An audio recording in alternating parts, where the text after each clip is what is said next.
আসসালামু আলাইকুম। সবাইকে শুভেচ্ছা জানাচ্ছি। মাসুম মাহবুব দেখছেন ওপেন দ্য ইউটিউব চ্যানেল এবং মাসুম মাহবুব ফেসবুক পেজ। পৃথিবীর যে প্রান্ত থেকে যারা দেখছেন সবার জন্য শুভকামনা, ভালোবাসা। দর্শক, বেশ কিছু ব্রেকিং খবর আছে। সবচেয়ে বড় গুরুত্বপূর্ণ খবর হচ্ছে মার্কিন যুক্তরাষ্ট্রের গুরুত্বপূর্ণ ঘাঁটিগুলো একটার পর একটা উড়ে যাচ্ছে। তাদের শক্তির যে উৎস, আকাশ প্রতিরক্ষা সিস্টেম, রাডার সিস্টেম, সেগুলোকে ধ্বংস করছে। পাশাপাশি তাদের পৃথিবী বিখ্যাত অহংকারের সেই যুদ্ধ বিমান, ড্রোন একটার পর একটা ধ্বংস করছে ইরান। গতকাল রাতে প্রায় টানা ৫ ঘন্টা ইরানের মধ্যে বড় আকারে আক্রমণ চালিয়েছে আমেরিকা। এরপর ইরান যে পাল্টা জবাব দিয়েছে, এটা আমেরিকাকে সারা জীবন মনে রাখতে হবে। দর্শক, চলুন কোথায় কি ঘটেছে তার পূর্ণ বিস্তারিত রূপ বা খবরগুলো একটার পর একটা দেওয়ার চেষ্টা করছি। প্রথমে যে খবরটি আসছে সেটা হলো উপসাগরীয় দেশ জর্দানে ইরান বড় আক্রমণ চালিয়েছে এবং হরমুজ প্রণালীতে ২টো ট্যাঙ্কারে আগুন ধরিয়ে দিয়েছে। টানা ১০ম রাতের মার্কিন বোমা বর্ষণের পর ইরান জুড়ে প্রতিশোধমূলক হামলা অব্যাহত রেখেছে। রিভলিউশনারি গার্ড জানিয়েছে তারা জর্দান, বাহরাইন ও কুয়েতে মার্কিন স্থাপনা লক্ষ্য করে ব্যাপক ড্রোন এবং মিসাইলের মাধ্যমে আক্রমণ চালিয়েছে। আইআরজিসি জানিয়েছে হরমুজ প্রণালীতে অনিরাপদ পথ নেয়ায় ২টি ট্যাঙ্কারে ভয়াবহ আক্রমণের পর আগুন ধরে গেছে। এবং ইয়েমেনের ইরান সমর্থিত হুতিরা সৌদি আরবের বিরুদ্ধে একটি সামুদ্রিক অবরোধ ঘোষণা করেছে, যা বৈশ্বিক জ্বালানি সরবরাহকে আরো ব্যাহত করার হুমকি দিচ্ছে। এক সপ্তাহে অন্তত ৩ জন মার্কিন সেনা নিহত হওয়ার খবর দিয়েছে স্বয়ং মার্কিন যুক্তরাষ্ট্র। পাশাপাশি ট্রাম্প সতর্ক করে বলেছেন মার্কিন সেনাদের মৃত্যুর জন্য তাদের বহুগুণ মূল্য দিতে হবে। মানে ইরানকে বহুগুণ মূল্য দিতে হবে। পাশাপাশি লেবাননের সেনাবাহিনী জানিয়েছে মার্কিন মধ্যস্থতায় একটি চুক্তির অংশ হিসেবে ইসরায়েলি বাহিনী প্রত্যাহারের পর তাদের সৈন্যরা দক্ষিণাঞ্চলীয় শহর জাওতায় আল গারভিয়ায় মোতায়েন হতে শুরু হয়েছে। অর্থাৎ লেবানন থেকে ইসরায়েলি সৈন্যরা চলে যাওয়া শুরু করেছে এবং সেটা লেবানন কর্তৃপক্ষ ক্রমান্বয়ে তার দখলে নেওয়া শুরু করেছে। প্রিয় দর্শক, মার্কিন প্রেসিডেন্ট ডোনাল্ড ট্রাম্প আজ বলেছেন মধ্যপ্রাচ্যে চলমান সংঘাতে নিহত যে কোনো মার্কিন সেনার জন্য ইরানকে বহুগুণ মূল্য দিতে হবে। যতবারই ইরান একজন মার্কিন সেনাকে হত্যা করবে, ততবারই তাদের সেই হত্যার জন্য বহুগুণে মূল্য দিতে হবে। ট্রাম্প তার ট্রুথ সোশ্যাল প্ল্যাটফর্মে এই বিষয়টি লিখেছেন। এই নির্দেশনা প্রতিরক্ষা সচিব Pete Hegseth, joint chief of স্টাফের চেয়ারম্যান ড্যানিয়েল কেইন এবং সেনাবাহিনীর প্রত্যেক নেতার কাছে পৌঁছে দেয়া হয়েছে, এটি জানিয়েছেন ডোনাল্ড ট্রাম্প। এবং যখন যুক্তরাষ্ট্র ইরানের বিরুদ্ধে বিমান হামলা অব্যাহত রেখেছে এবং এই হামলাগুলো মূলত দক্ষিণ ইরানকে কেন্দ্র করে চালানো হচ্ছে, তেহরান এর জবাবে আঞ্চলিক বিভিন্ন দেশে অবস্থিত মার্কিন সামরিক বাহিনীর ব্যবহৃত স্থাপনা ঘাঁটিগুলোকে লক্ষ্য করে হামলা চালিয়েছে এবং তাদের দাবি আমেরিকা যে আক্রমণ চালাচ্ছে তার প্রত্যুত্তর দেয়া ইরানের ন্যায্য অধিকার। পেন্টাগন সপ্তাহান্তে ৩ জন মার্কিন সেনার মৃত্যুর খবর নিশ্চিত করেছে, যার মধ্যে ২ জন জর্দানের একটি সামরিক ঘাঁটিতে এবং ১ জন উত্তর ইরাকে নিহত হয়েছে। যুদ্ধ শেষ করতে এবং একটি স্থায়ী শান্তি চুক্তিতে পৌঁছানোর জন্য পাকিস্তানের মধ্যস্থতায় জুনে একটি সমঝোতা স্মারক স্বাক্ষরিত হওয়া সত্ত্বেও দুই দেশের মধ্যে আবারও এই গোলযোগ সৃষ্টি হয়ে গেছে। দর্শক, এখন ইরান কি বলছে আমরা সেটা এক নজর শুনি, কারণ আমেরিকা বলছে তাদের মাত্র ৩ জন সেনা ওপারে চলে গেছে, কিন্তু আইআরজিসি বলছে অপারেশন নাসর 2 এর ২৪তম ধাপে ইরান যে আক্রমণগুলো করেছে সেই হামলায় জর্দান সিরিয়া সীমান্তের কাছে রুকবানের সন্ত্রাসী ও শিশু হত্যাকারী, অর্থাৎ আমেরিকা সেনাদেরকে বলছে সন্ত্রাসী ও শিশু হত্যাকারী মার্কিন সেনাবাহিনীর ব্যবহৃত একটি ঘাঁটিকে লক্ষ্য করে হামলা চালানো হয়েছে। আইআরজিসি বলেছে মার্কিন যুদ্ধমন্ত্রী নিহতদের বীর হিসেবে চিত্রিত করেছে এবং মৃতের সংখ্যা প্রকৃত সংখ্যার চেয়ে অনেক কম দেখিয়েছে। এটা কে বলছে? এটা বলছে ইরানের আইআরজিসি, আমেরিকাকে নিয়ে। আইআরজিসি বলছে এটা জেনে রাখা ভালো যে কোনো জাতির অভিধানে অত্যাধুনিক অস্ত্র ব্যবহার করে নিরীহ শিশুদের হত্যাকারী কাপুরুষ সৈন্যদের বীর বলা হয় না।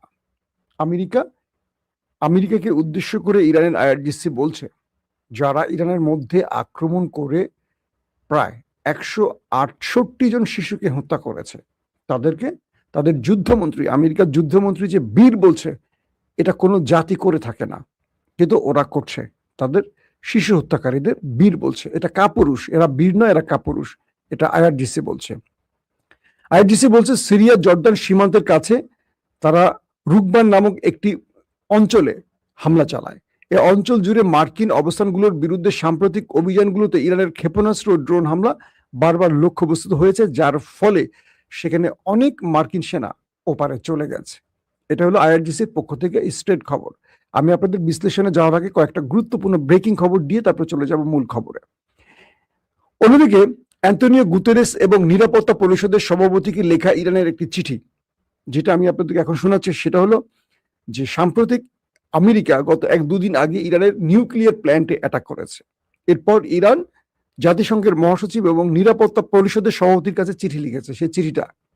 সেই রাষ্ট্রদূত আমির সাইদ ইরাভানি বলেছেন, রবিবার স্থানীয় সময় আনুমানিক ভোর 3:39 ইরানের ভেতর একটি হামলা করে আমেরিকা, যখন মার্কিন বাহিনী খুজেস্তান প্রদেশে নির্মাণাধীন একটি পারমাণবিক বিদ্যুৎ কেন্দ্রের স্থানে একাধিক ক্ষেপণাস্ত্র নিক্ষেপ করে। ইরাভানি বলছেন, ইরানের ব্যাপক সুরক্ষা চুক্তির অধীনে এই স্থাপনাটি আইএই এর সুরক্ষা ব্যবস্থা দ্বারা সম্পূর্ণরূপে সুরক্ষিত এবং সেখানকার সমস্ত কার্যক্রম ইরানের একচেটিয়াভাবে শান্তিপূর্ণ ও সম্পূর্ণ স্বচ্ছ ও পরিপূর্ণ সংগতিপূর্ণ দাবি করার পরও সেখানে হামলার ঘটনা ঘটেছে। তিনি বলেন, 2025 সালের জুনে মার্কিন ইসরায়েলি যৌথ আগ্রাসন শুরু হওয়ার পর থেকে আইএই এর সুরক্ষাধীন ইরানের শান্তিপূর্ণ পারমাণবিক কেন্দ্র ও স্থাপনাগুলোর উপর এটি ছিল 18তম দফা হামলা। তিনি আরো বলেন, নিরাপত্তা পরিষদের নিষ্ক্রিয়তা ও দ্বৈত নীতির কারণে এই হামলা চালানো হয়েছে। রাষ্ট্রদূত বলেন, কোনো সামরিক কারণ ছাড়াই ইরানের বেসামরিক অবকাঠামোর উপর যুক্তরাষ্ট্রের ধারাবাহিক বিধ্বংসী হামলার পর আইএই এর সুরক্ষা ব্যবস্থার অধীনে থাকা একটি শান্তিপূর্ণ পারমাণবিক স্থাপনাকে ইচ্ছাকৃতভাবে লক্ষ্যবস্তু বানানোর আন্তর্জাতিক আইন, জাতিসংঘের সনদ, নিরাপত্তা পরিষদের প্রাসঙ্গিক প্রস্তাবলী সুস্পষ্ট লঙ্ঘন বলে ইরান দাবি করছে। পাশাপাশি তারা বলছে, এখানে হামলার পর নিউক্লিয়ার বা যেটাকে বলে তেজস্ক্রিয়তা ছড়িয়ে পড়ার আশঙ্কা সৃষ্টি হয়েছে। তিনি বলেন, আন্তর্জাতিক সম্প্রদায় বারবার নিশ্চিত করছে যে শান্তিপূর্ণ পারমাণবিক স্থাপনার উপর সশস্ত্র হামলা বা তার হুমকি কোনো অবস্থাতে গ্রহণযোগ্য নয়। তিনি বলেন, এর জবাবে কার্যকর ব্যবস্থা গ্রহণের অনুরোধ জানাচ্ছি আমরা জাতিসংঘের কাছে, যাতে আমেরিকা দ্বিতীয় দফা আর কখনো ইরানের নিউক্লিয়ার সাইডে হামলা করতে না পারে। এটা হলো ইরান তার নিউক্লিয়ার সাইডে হামলার পর জাতিসংঘের কাছে নালিশ জানিয়েছে, কারণ এখানে আক্রমণের ফলে তেজস্ক্রিয়তা ছড়িয়ে পড়ার আশঙ্কা তৈরি হয়েছে। দর্শক, আজকের লেটেস্ট এই মুহূর্তের আপডেটগুলো বললাম, এবার কয়েকটা বিশ্লেষণে আসে। ইরান আমেরিকাকে কৌশলগতভাবে একটা বড় চাপে ফেলে দিয়েছে। ইরান বুঝতে পারছে আমেরিকা অনেক বড় শক্তিধর একটি সামরিক শক্তির দেশ এবং যুদ্ধের জন্য আমেরিকা পৃথিবীতে নাম্বার 1। বিশাল সামরিক বহর, যোদ্ধা, অত্যাধুনিক অস্ত্র এবং ইলেকট্রনিক্স ওয়ারফেয়ার, এক কথায় এদের সাথে তাল মিলিয়ে বা পাল্লা দিয়ে যুদ্ধ করার সামর্থ্য ইরানের নেই। কিন্তু এই যুদ্ধে ইরান আমেরিকাকে হারাতে পারবে কয়েকটা কৌশলে। সেই কৌশলগুলো ইরান এখন তার যুদ্ধ কৌশল হিসেবে বেছে নিয়েছে। এক, ইরান যে কাজটি করছে সেটি হলো, তারা কয়েক ধাপে আমেরিকার ঘাঁটিগুলোকে ধ্বংস করছে। অর্থাৎ মধ্যপ্রাচ্যে থাকা মার্কিন যে ঘাঁটি, বাহরাইন, কুয়েত, জর্দান, তো বাহরাইনে অ্যাটাক করে আমেরিকাকে মোটামুটি দুর্বল করে ফেলেছে। এরপর জর্দানকে টার্গেট করেছে, কুয়েতকে টার্গেট করেছে। তো এই অঞ্চলগুলোতে মার্কিন যে প্রতিরক্ষা ব্যবস্থাগুলো আছে, মার্কিন যে রাডার সিস্টেমগুলো আছে, তাদের যে যুদ্ধ বিমানগুলো আছে, তাদের যে ড্রোনগুলো আছে, এগুলো একটার পর একটা ধ্বংস করেছে। তো ইরান চিন্তা করছে যে আমরা 50টা বা 100টা যুদ্ধ বিমান ধ্বংস না করে আমেরিকান যুদ্ধ বিমানগুলো যেখান থেকে ওড়ে আমরা রানওয়েগুলো ধ্বংস করে দিই, কারণ প্রচুর তো রানওয়ে নেই। ধরেন 10টা রানওয়ে বা 20টা রানওয়ে আছে, কিন্তু যুদ্ধ বিমান আছে ধরেন 500। তো 500 যুদ্ধ বিমান ধ্বংসের চেয়ে 20টা রানওয়ে ধ্বংস করলে যুদ্ধ বিমানগুলো ফ্লাই করতে পারবে না। তারা এখন এই গালফ কান্ট্রি থাকা আমেরিকার যে রানওয়ে গুলো এগুলো ধ্বংসে মেতে উঠছে, একটার পর একটা রানওয়ে ধ্বংস করছে মিসাইল মেরে। নাম্বার 1, বিভিন্ন যুদ্ধ বিমানের যে হ্যাঙ্গার গুলো এগুলোকে ধ্বংস করছে এখন ইরান। ফলে আমেরিকানের যুদ্ধ বিমানগুলো এখন উলঙ্গ হয়ে মাঠে পড়ে আছে। তো ইরান অনায়াসে এগুলোকে স্যাটেলাইট ইমেজের মাধ্যমে দেখছে আর একটা একটা করে ধ্বংস করছে। বাধ্য হয়ে আমেরিকা এই যুদ্ধ বিমানগুলোকে ইউরোপে সরিয়ে নেওয়ার কাজ শুরু করেছে। গেল এটা। আমেরিকার চোখ, যাকে বলা হয় তাদের যেই চোখ দিয়ে তারা ইরানকে দেখছে, আর্লি ওয়ার্নিং সিস্টেম, এই একমাত্র আর্লি ওয়ার্নিং সিস্টেম, এটাও ধ্বংস করে দিয়েছে ইরান। তাদের প্যাট্রিয়ট ব্যবস্থা, এটাকেও ইরান ধ্বংস করে দিয়েছে। তাদের যে রাডার সিস্টেম, এটাকেও ইরান ধ্বংস করে দিয়েছে। সবচেয়ে ইন্টারেস্টিং ব্যাপার, ইরান হঠাৎ একটা তথ্য প্রকাশ করেছে, যে তথ্য প্রকাশের পর আমেরিকা নড়ে চড়িয়ে উঠেছে। গতকালকে ইরানের আইআরজিসি আমেরিকার অন্যতম মিত্র জর্ডানের সামরিক বাহিনীকে ধন্যবাদ জানিয়েছে। ইরান বলছে জর্ডানের সামরিক বাহিনীতে থাকা একটি গ্রুপ ইরানকে মার্কিন অবস্থানের সকল তথ্য উপাত্ত দিয়েছে। বুঝছেন বিষয়টা, নাকি আরো খোলামেলা বলবো? অর্থাৎ ইরান দাবি করছে জর্ডানে থাকা জর্ডানের সেনাবাহিনীর একটা বিশেষ গ্রুপ ইরানকে গোপনে ইন্টেলিজেন্স শেয়ার করেছে। অর্থাৎ জর্ডানে আমেরিকান সেনাদের যে অবস্থান, তাদের ইকুইপমেন্ট, তাদের প্রতিরক্ষা ব্যবস্থা, কোথায় সেনারা থাকে, কোথায় তাদের ডিফেন্স সিস্টেম, কোথায় তাদের আর্লি ওয়ার্নিং সিস্টেম, কোথায় তাদের প্রতিরক্ষা ব্যবস্থা, টোটাল ডাটা ইরানকে তুলে দিয়েছে জর্ডানের একটা গ্রুপ। এবং ইরান সেটাকে ধরে জর্ডানে বড় আক্রমণ চালিয়েছে এবং প্রচুর ক্ষয়ক্ষতি করেছে, এবং মার্কিন যে সেনারা মারা গেছে সবচেয়ে বেশি জর্ডানে মারা গেছে। ইরান এটা সত্য বা মিথ্যা কি তথ্য দিয়েছে এটা এখন কনফার্ম না, কিন্তু ইরানের এই তথ্যটা যদি সঠিক হয় তাহলে বোঝেন আমেরিকা কত বড় বিপদে আছে। একটা জিনিস সহজ করে বলি, বাংলাদেশের প্রধানমন্ত্রী শেখ হাসিনা তিনি গত 15-16 বছর সাপোর্ট দিয়েছেন ভারতকে, কিন্তু আমরা কি ভারতকে সাপোর্ট দিয়েছি? দেইনি। বাংলাদেশ এক প্রকার ভারতের অঙ্গরাজ্য ছিল গত 15 বছর, কিন্তু আমরা মনে প্রাণে আমরা কি ভারতকে সাপোর্ট দিয়েছি? দেইনি। প্রধানমন্ত্রী দিয়েছেন। ধরেন আর্জেন্টিনা, মনে প্রাণে আর্জেন্টিনার প্রেসিডেন্ট সে হল নেতানিয়াহুর ঘনিষ্ঠ বন্ধু, এবং তিনি নেতানিয়াহুকে সাপোর্ট দিয়েছেন ইসরায়েলকে, আবার ইসরায়েল আর্জেন্টিনাকে সাপোর্ট দিয়েছেন। কিন্তু দেশের ভেতরে আর্জেন্টিনার অধিবাসীরা প্রায় 80% ইসরায়েলকে অপছন্দ করে, তারা ফিলিস্তিনকে পছন্দ করে। ঠিক আমাদের অবস্থাটা সেই জায়গায় তৈরি হয়েছে। অর্থাৎ সরকার প্রধান কাকে পছন্দ করে এটা তার রাজনৈতিক বা ক্ষমতা টিকিয়ে রাখার স্বার্থে। হাসিনা নরেন্দ্র মোদীকে সাপোর্ট দিয়েছেন কেন? তার ক্ষমতা অবৈধ পথে টিকিয়ে রাখার জন্য। পৃথিবীর যেমন সৌদি আরব বা আরবের প্রত্যেকটা দেশ, তারা কি মুসলমানদের সাথে সম্পর্ক ভালো রাখছে? না, তারা হচ্ছে পশ্চিমা দুনিয়ার সাথে, কারণ তাদের রাজ পরিবার টিকিয়ে রাখার শর্তে।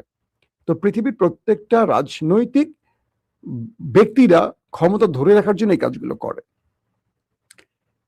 জর্ডানের ভেতর থেকে ইরানকে যারা এই তথ্যগুলো লিক করেছে তারা বুঝতে পারছেন তারা কি চায়। তারা চায় না জর্ডানের ভেতরে আমেরিকা থাকুক।